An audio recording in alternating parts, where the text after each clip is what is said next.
हमारे सभी के जीवन में अनुशासन यानी डिसिप्लिन सबसे महत्वपूर्ण चीज है। बिना अनुशासन के कोई भी खुशहाल जीवन नहीं जी सकता। कुछ नियमों और कायदों के साथ ही जीवन जीने का एक तरीका है। अनुशासन सब कुछ है जो हम सही समय पर सही तरीके से करते हैं। यह हमें सही राह पर ले जाता है। इसके लिए हमारे शरीर और दिमाग पर एक नियंत्रण की जरूरत होती है। देखें तो कुछ लोगों के पास सेल्फ डिसिप्लिन यानी कहें स्व अनुशासन जो है वो एक प्राकृतिक संपत्ति के रूप में होता है, जबकि कुछ को इसे अपने अंदर विकसित करना पड़ता है। अनुशासन में वो ताकत, वो दक्षता है कि वो भावनाओं को नियंत्रित कर सकता है और मुश्किलों से पार पाने के साथ ही सही समय पर सही काम करने में मदद करता है। अनुशासन से धैर्य और समझदारी का विकास होता है और व्यक्ति में नेतृत्व की शक्ति जागृत होने लगती है। बिना अनुशासन के जीवन अधूरा है और असफल है। अनुशासन को हम सब अपनाएं, तभी समाज और राष्ट्र उन्नति और विकास के मार्ग पर तेजी से आगे बढ़ेगा। हेलो इंडिया, मैं हूं प्रीति।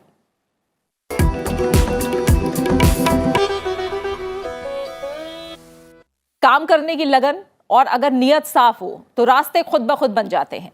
इसकी मिसाल है जम्मू के रहने वाले अभिनीश खजुरिया, जिन्होंने अपने प्रोफेशन के आगे जज्बे को चुना। एक सफल आईटी की नौकरी छोड़कर उन्होंने अपनी डेयरी खोली है, जिससे वो खूब मुनाफा तो कमा ही रहे हैं, साथ ही दूसरों को इसके बारे में प्रेरणा और जानकारी भी दे रहे हैं, जो वाकई काबिले तारीफ है। आइए देखते हैं जोश से भरी इस नौजवान की कहानी। खुद पर विश्वास, अपनी मंजिल पाने की चाह और उस मंजिल पर काम करने की सही राह मिल जाए तो जीवन में इससे बड़ी सफलता और कोई नहीं है। इसी सपने को साकार कर दिखाया है जम्मू के अभिनीश खजूरिया ने। स्वरोजगार अपनाने के लिए जम्मू निवासी युवक ने हाई प्रोफाइल नौकरी छोड़ दी। उन्होंने अब खुद की डेयरी खोल ली है। अभिनीश खजूरिया कुछ समय पहले तक एक आईटी कंपनी में काम करते थे। वो लंबे समय से स्वरोजगार करने के बारे में सोच रहे थे। इसी के चलते उन्होंने अति आधुनिक डेयरी खोली है। डेयरी फार्मिंग को एक अनऑर्गेनाइज्ड सेक्टर की तरह देखा जाता है, तो क्यों ना इसको थोड़ा सा हाईटेक बनाया जाए, है ना। तो फिर मैंने सर्च किया, काफ़ी गूगल पे, यूट्यूब पे देखा कि अब्रॉड में किस तरह से डेयरी फार्मिंग हो रही है। तो फिर सर मैंने मिल्किंग मशीन यहाँ पे जम्मू में जो फर्स्ट हमारे फार्म पे लगी थी वो इंट्रोड्यूस कराई। उसके बाद जैसे दूध हमारा ख़राब हो जाता था, हम जब अपने काउंटर्स 3 काउंटर्स है हमारे, हम वहाँ पे बेचते थे। फिर उसमें हमने BMC सर लगाया यहाँ पे अपने फार्म पे। फिर ये TMR हमने जैसे राशन ये पूरा मिक्स करके अगर हम प्रॉपर कंपोजिशन में देते हैं तो वो प्रोडक्टिविटी ज़्यादा रहती है। तो ये सारी टेक्निक सर मैंने लाई इसमें कि इसको मॉडर्नाइज तरीके से डेयरी फार्मिंग को करने की कोशिश करी है। अब धीरे धीरे सर हमारा जो है अभी 6 क्विंटल के करीब दूध है जो हम डेली हमारी प्रोडक्शन है। हम 10 क्विंटल का हमारा टारगेट है कि हम जाएंगे। अभिनीश ने इंजीनियरिंग की पढ़ाई की है। अभिनीश के पिता एक किसान है। उन्होंने अभिनीश को इंजीनियरिंग की पढ़ाई करवाई, लेकिन अभिनीश हमेशा से ही खेती करना चाहते थे। उनका ये सपना सरकारी योजनाओं की मदद से पूरा हो पाया है। उन्होंने उच्च उपज वाली गायों को खरीदकर डेयरी का बिजनेस शुरू किया। आज अभिनीश के पिता उन पर गर्व करते हैं। मुझे ये इस बात का फख्र है कि मेरा बेटा जो है, मेरा बेटा वॉलंटियर होकर के एक मल्टीनेशनल कंपनी से काम करते करते छोड़ के, तो उसने कहा मैं किसानी करनी है और खेती भी बाखूबी अभी सारा काम खेती का भी देखता है। ये जो आपने देखा डेयरी सारा स्ट्रक्चर इन्होंने बहुत अच्छी तरह से मैनेज किया है। भविष्य में अभिनीश अपनी डेयरी को और अपग्रेड करने और फ्लेवर्ड मिल्क जैसे उत्पाद शुरू करने की योजना बना रहे हैं। वो एक सहकारी शुरू करने की योजना भी बना रहे हैं, जिसमें अन्य डेयरी किसान एक साथ आ सकते हैं, जिससे रोजगार भी पैदा होगा। Bureau report, sunset TV. और अब बात उस चुनौती की जिसका सामना हम कर रहे हैं, और लगातार हम कोरोना को लेकर हेलो इंडिया में बात कर रहे हैं। और जो तीनों पैथी हैं, एलोपैथी, होम्योपैथी और आयुर्वेद, तीनों पैथी के नज़रिए से हम इस संक्रमण को समझने की कोशिश कर रहे हैं और कैसे अपने आप को इसके खिलाफ तैयार करें, उस पर हम चर्चा कर रहे हैं। और आज भी इस पर चर्चा के लिए हमारे साथ जुड़ रहे हैं खास मेहमान, डॉक्टर हेडगेवार आरोग्य संस्थान के होम्योपैथी यूनिट के प्रमुख डॉक्टर विशाल चड्ढा इस समय हमारे साथ जुड़े हुए हैं और उनसे हम इस पर ज़्यादा चर्चा करेंगे। डॉक्टर चड्ढा, बहुत बहुत शुक्रिया हमारे साथ हेलो इंडिया में सनसेट टीवी पर जुड़ने के लिए। डॉक्टर चड्ढा, मैं आपका नज़रिया पहले समझना चाहूँगी, जो कोविड की तीसरी लहर है, होम्योपैथी उसे किस तरह से देख रहा है?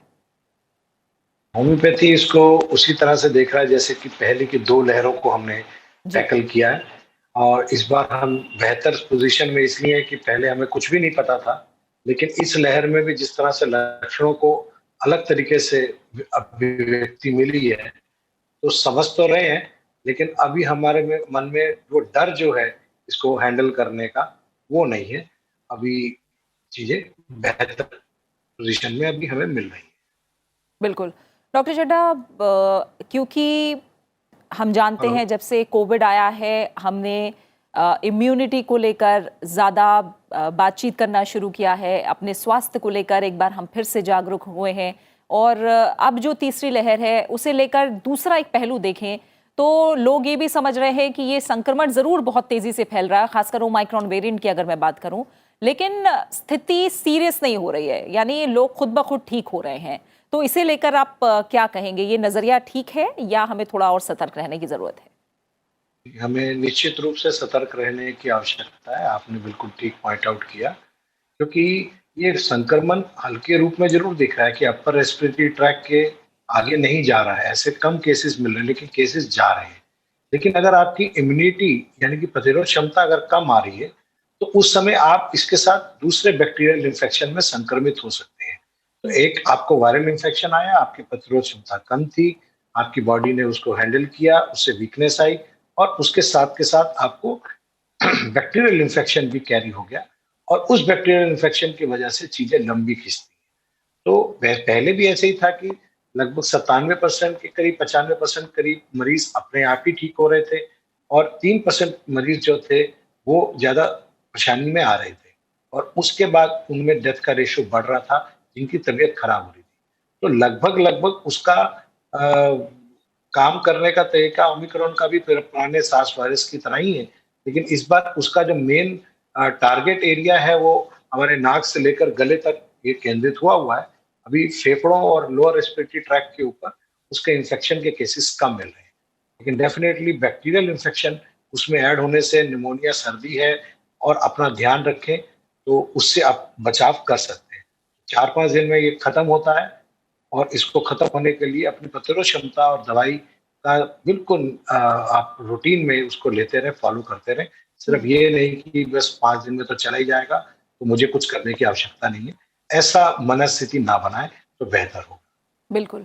डॉक्टर चड्ढा, एक बात और है कि हम अब धीरे धीरे ये हर कोई समझने लगा है कि कोविड के साथ जीना हमें सीखना होगा और इसीलिए प्रतिरोधक क्षमता को और मजबूत करने की लगातार बात हो रही है। जो हमारा बिहेवियर है उसे हमें बदलने की बात हो रही है और कहा जा रहा है कि आगे हो सकता है तमाम तरह के और वेरिएंट आए जिसका सामना हमें करना पड़े।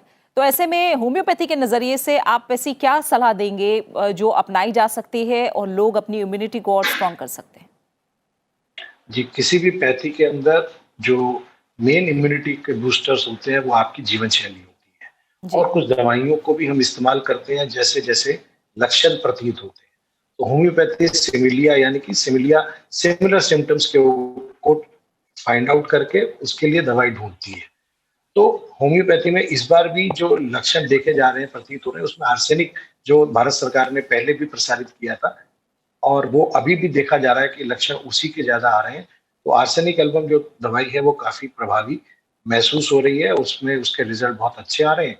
लेकिन जैसे कि मैंने शुरू में कहा, किसी भी पैथी का मूलभूत जो आधार होता है वो जीवन शैली होती है। जी।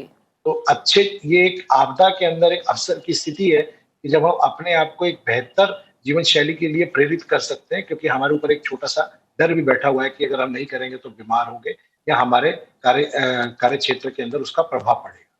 तो अपने आप को नियमित समय पे सोना, सुबह आके थोड़ा आधा घंटे का व्यायाम करना, हल्का एक्सर्ट नहीं करना बॉडी को, नियमित रूप से पानी पीना, नींद को पूरा करना और व्यर्थ के संकल्पों में अपने आप को उलझाना नहीं। तो एक समय पे बहुत अधिक कार्यों को नहीं करना।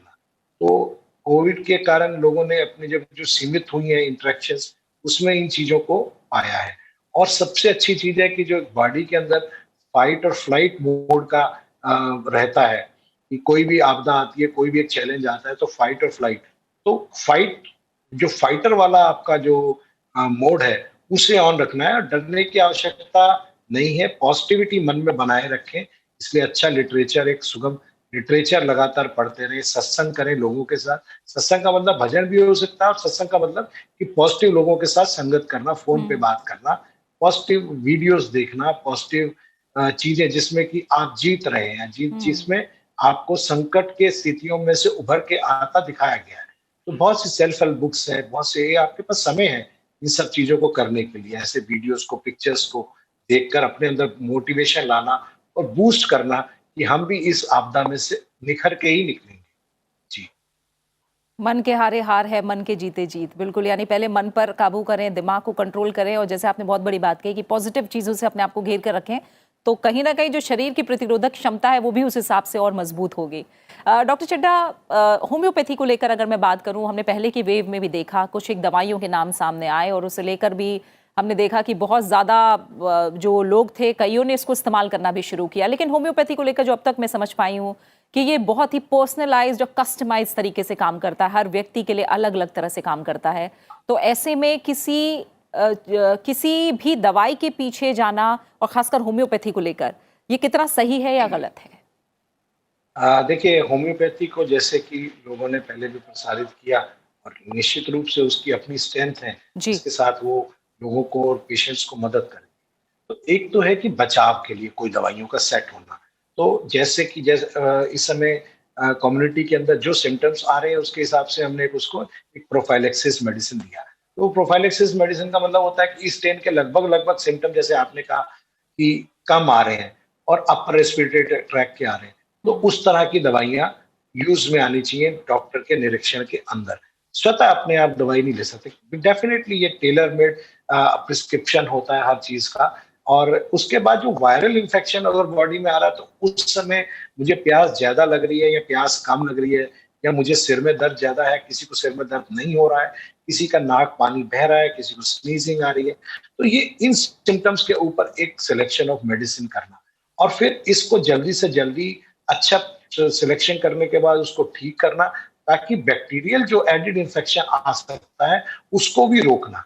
उसको रोकने के तरीके वही होंगे कि आप तुरंत ठीक इस सही सिलेक्शन की मेडिसिन लें, अपने आप को ठंडी हवा में एक्सपोज ना करें, या कभी कोई कहता है मैंने बहुत ठंडा पानी पी लिया था, कभी कोई कहता है जी मैंने गर्म खाना खा के एकदम बाहर निकल गया था, या आते ही मैंने कुछ ठंडा ले लिया।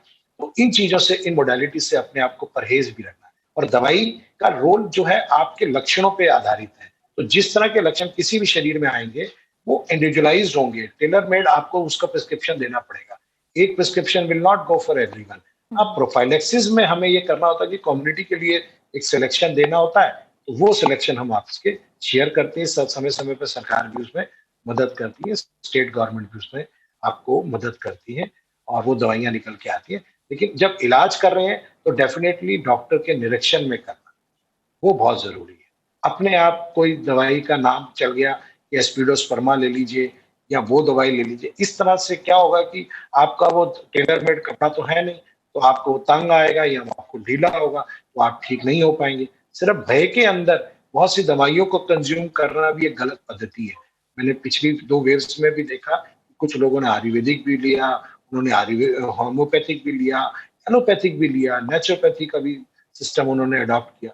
तो मुझे लगता है कि कहीं ना कहीं भय का वातावरण उनके मन में था, तो वो सब कुछ करना चाहते थे। तो इससे बहुत ज्यादा लाभान्वित केवल डर की वजह से नहीं हुए। तो राह पकड़ तू एक चला चल पा जाएगा मधुशाला। कुछ जीवन शैली में आप परिवर्तन करें। आप होम्योपैथिक दवाई है, घंटे 2 घंटे में पता लग जाता है कि वो दवाई आपको काम कर रही है कि नहीं कर रही, लेकिन 2 घंटे में वो ठीक नहीं कर देगी, उसको निरंतर लेना पड़ेगा। फिर जो लक्षणों में परिवर्तन होता है, उन परिवर्तन के हिसाब से पुनः एक दवाई आपको डॉक्टर उसके सिलेक्ट करेगा, और आपको कंक्लूड करते हुए पूरा ठीक करने के बाद जब डॉक्टर कह देगा अब आपको दवाई की आवश्यकता नहीं है 5-7 दिन में, तो आप अपने आप को ठीक माने। जी। डॉक्टर विशाल चड्ढा, बहुत बहुत शुक्रिया आपका हमारे साथ जुड़ने के लिए, और ये तमाम जानकारी हमारे साथ साझा करने के लिए बहुत बहुत शुक्रिया आपका। बहुत बहुत धन्यवाद जी आपका। और आइए अब आगे बढ़ते हैं और अब बात करते हैं राष्ट्र के नायकों की। और इस कड़ी में हम आपको आज रूबरू कराएंगे देश के उन नायकों से जिनके बारे में राष्ट्र के निर्माण में जिन्होंने अपनी अभूतपूर्व भूमिका निभाई, और जिनके बारे में हमें ज्यादा और ज्यादा जानने की जरूरत है। राष्ट्र के नायक सीरीज में आज हम बात करेंगे प्रोफेसर चमन लाल गुप्ता के बारे में। पूर्व केंद्रीय मंत्री प्रोफेसर चमन लाल गुप्ता का जन्म 13 अप्रैल 1934 को जम्मू में हुआ। उन्होंने जीएम साइंस कॉलेज जम्मू से ग्रेजुएशन और इलाहाबाद यूनिवर्सिटी से एमएससी की डिग्री हासिल की। एबीवीपी कार्यकर्ता के रूप में चमन लाल गुप्ता ने जम्मू कश्मीर स्टेट फ्लैग पर राष्ट्रीय ध्वज की शिष्टता स्थापित करने के लिए 34 दिनों तक भूख हड़ताल की।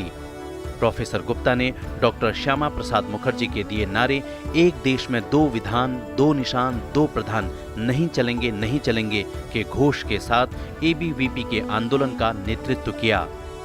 उन्होंने 8 महीने कारावास में भी गुजारे। वर्ष 1972 में वे पहली बार जम्मू कश्मीर विधानसभा के लिए चुने गए। इसके बाद वे कई बार विधायक बने।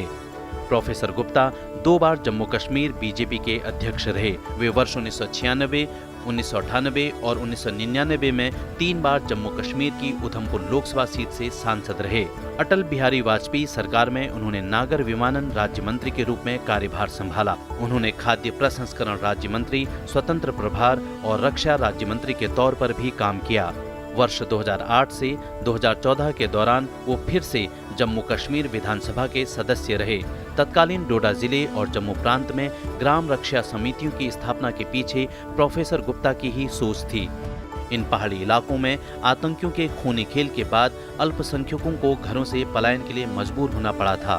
उन्होंने हिंदी में 3 पुस्तकें लिखी। इनमें संसद में जम्मू कश्मीर, संसद में 1.5 वर्ष और मेरे प्रयास शामिल हैं। कोरोना काल में 18 मई 2021 को 87 साल की उम्र में उन्होंने जम्मू में अंतिम सांस ली। वे एक समर्पित नेता थे जिनके सामाजिक और राजनीतिक योगदान के लिए उन्हें सदैव याद किया जाएगा।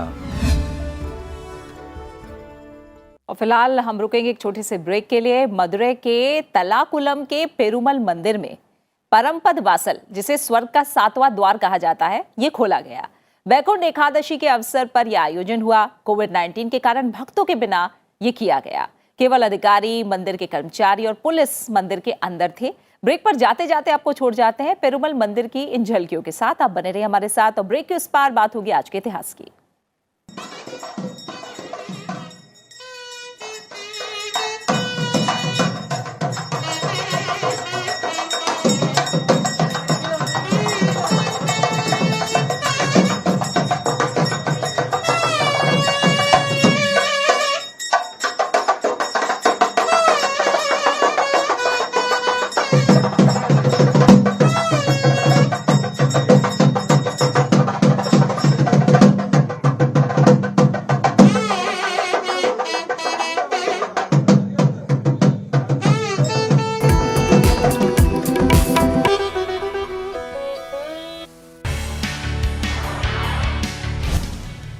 The global economy continues to reel under the impact of the COVID-19 pandemic. India is no exception. Any other economy which has been on the outfall of fiscal stimulus by various economies, whereas in India, the government of India has been able to keep the fiscal policy very much under control. The government of India has taken initiatives to provide a handholding to the MSME sector during this pandemic to revive, survive and expand their business activity.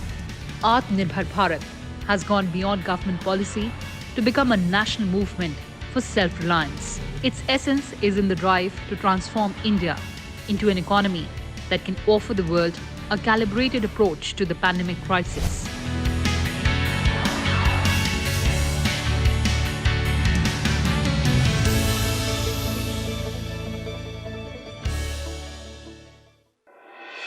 लोकतंत्र मेरी ताकत की इस कड़ी में हम पहुंचे हैं उड़ीसा के केंद्रापाड़ा के भरतपुर ग्राम पंचायत में, जहां की महिला ग्राम प्रधान जिनत प्रियदर्शनी ने सामाजिक, आर्थिक और राजनीतिक बदलाव की एक नई कहानी लिखी है। हमारा जो सरपंच है, हमारा जिनत प्रियदर्शनी, वो स्ट्रांग सरपंच है। सोच में बहुत कुछ फर्क आ रहा है। मैं तो एक नारी हूँ ना, जो सरपंच है वो भी एक नारी है। उनको देखकर मैं बहुत प्रभावित हो रही हूँ कि मैं सेल्फ इंडिपेंडेंस हो रही हूँ। जो महिलाएं घर में बैठी थी उनको कुछ पैसा कमाने को आ जाएगा। हमारे पंचायत के बाहर भी जो महिलाएं हैं अगर वो इंटरेस्टेड हैं तो फिर वो भी आकर यहाँ पर काम कर सकते हैं। हम भी इनकरेज कर रहे हैं, हमारा जो बीबी है और बहन है उनको भी हम इनकरेज करते हैं, तुम भी आगे जाओ, हम भी तुम्हारा पीछे हैं, हम उनको भी सपोर्ट करते हैं। देखिए लोकतंत्र मेरी ताकत सोमवार रात 8:30 बजे सिर्फ सनसेट टीवी पर।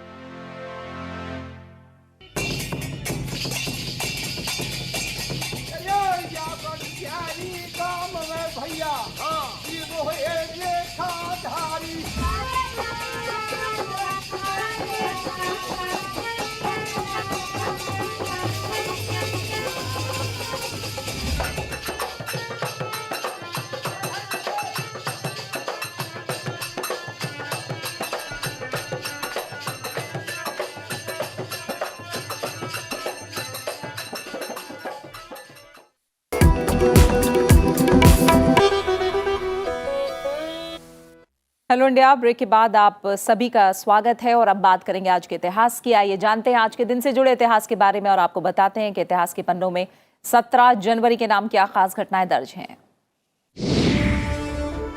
17 जनवरी वर्ष 1946 में यूएनएससी संयुक्त राष्ट्र सुरक्षा परिषद की पहली बैठक हुई। यूएनएससी यूनाइटेड नेशंस के 6 प्रमुख अंगों में से एक है। इसका काम दुनिया भर में शांति और सुरक्षा को बढ़ावा देकर देशों के बीच मैत्रीपूर्ण संबंधों को प्रोत्साहित करना है। 20वीं सदी के शुरुआती 5 दशकों में ही दुनिया ने 2 विश्व युद्धों की भीषण त्रासदी देखी। पूरी दुनिया में अशांति का माहौल था। ऐसे में एक ऐसी संस्था की मांग उठने लगी जो देशों के बीच शांति और सुरक्षा बढ़ाने की दिशा में काम करे और इसी के बाद संयुक्त राष्ट्र सुरक्षा परिषद की स्थापना हुई। 75 सालों में पहली बार भारत के प्रधानमंत्री ने यूएनएससी की अध्यक्षता की। वर्ष 2021 में प्रधानमंत्री नरेंद्र मोदी पहले भारतीय प्रधानमंत्री रहे जिन्होंने यूएनएससी की अध्यक्षता की। 17 जनवरी वर्ष 1991 में ऑपरेशन डेजर्ट स्टॉर्म सैन्य अभियान की शुरुआत हुई। इस अभियान के साथ ही खाड़ी युद्ध की शुरुआत हुई। इसकी शुरुआत हुई अमेरिका, ब्रिटिश, सऊदी और कुवैत की संयुक्त सेना द्वारा इराक पर हमले से। इराक पर सैन्य कार्रवाई के तहत रणनीतिक ठिकानों, तेल शोधन कारखानों और बगदाद हवाई अड्डे को निशाना बनाया गया। हवाई हमले के 2 घंटे बाद ही तत्कालीन अमेरिकी राष्ट्रपति जॉर्ज बुश ने टेलीविजन पर दिए संदेश में सद्दाम हुसैन को कुवैत से अवैध कब्जा छोड़ने की चेतावनी दी। अगर आप YouTube पर अपना करियर बनाना चाहते हैं तो आपके लिए YouTube के कॉपीराइट जो रूल्स हैं उन्हें समझना जानना बेहद ज़रूरी है ताकि YouTube कॉपीराइट से बचा जा सके और आपका चैनल कभी सस्पेंड ना हो। तो आइए आज टेक क्लास में जानते हैं कि क्या है YouTube कॉपीराइट और इससे कैसे बचा जा सकता है। कॉपीराइट का मतलब है अधिकार। अगर आप कोई भी कंटेंट क्रिएट करते हैं, कोई वीडियो बनाते हैं, कोई म्यूजिक बनाते हैं या कोई फोटोग्राफ लेते हैं तो उस पर आपका अधिकार होता है। अगर कोई व्यक्ति बिना आपकी परमिशन के आपका कंटेंट इस्तेमाल करता है तो आप उस पर लीगल एक्शन ले सकते हैं, जैसे कि कॉपीराइट कहते हैं। YouTube कॉपीराइट से बचने के लिए आपको इसके रूल्स को समझना बेहद जरूरी है। आप किसी दूसरे का वीडियो, गाना या म्यूजिक का अपने चैनल पर इस्तेमाल नहीं कर सकते। कोई book, story, novel, painting, photograph, कोई आर्ट जिसे दूसरे व्यक्ति ने ट्रेडमार्क किया है उसे भी आप इस्तेमाल नहीं कर सकते। पेड सॉफ्टवेयर को फ्री में डाउनलोड नहीं कर सकते। दरअसल कॉपीराइट 2 तरह के होते हैं, कॉपीराइट क्लेम और स्ट्राइक। क्लेम होने पर आपके चैनल को हमेशा के लिए सस्पेंड कर दिया जाता है, जबकि कॉपीराइट स्ट्राइक में आपका चैनल सस्पेंड नहीं होता। अब आपके लिए यह जानना जरूरी है कि आप कॉपीराइट से कैसे बच सकते हैं। तो इंटरनेट पे आपको बहुत सारी ऐसी वेबसाइट मिल जाएगी जहां से आप बिना कॉपीराइट के सॉन्ग्स या फिर ऑडियो डाउनलोड कर सकते हैं, जिससे आप कॉपीराइट क्लेम और कॉपीराइट स्ट्राइक से बच सकते हैं। किसी दूसरे व्यक्ति का कंटेंट, न्यूज़ अगर आप एजुकेशन पर्पस के लिए इस्तेमाल करते हैं तो ये फेयर यूज में आता है। आप अपने वीडियो में डिस्क्लेमर लगा सकते हैं।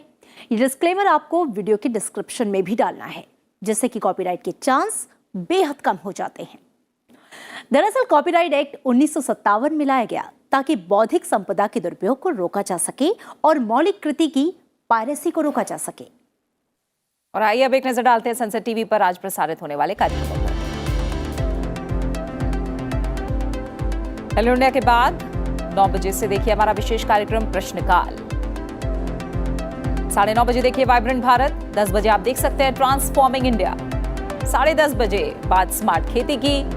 दोपहर 3 बजे देखिए कोरोना अपडेट।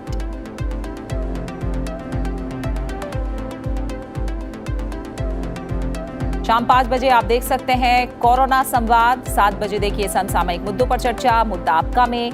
8 बजे दिन भर की बड़ी खबरें आज की खबर में, और 9 बजे देखिए अभिव्यक्ति।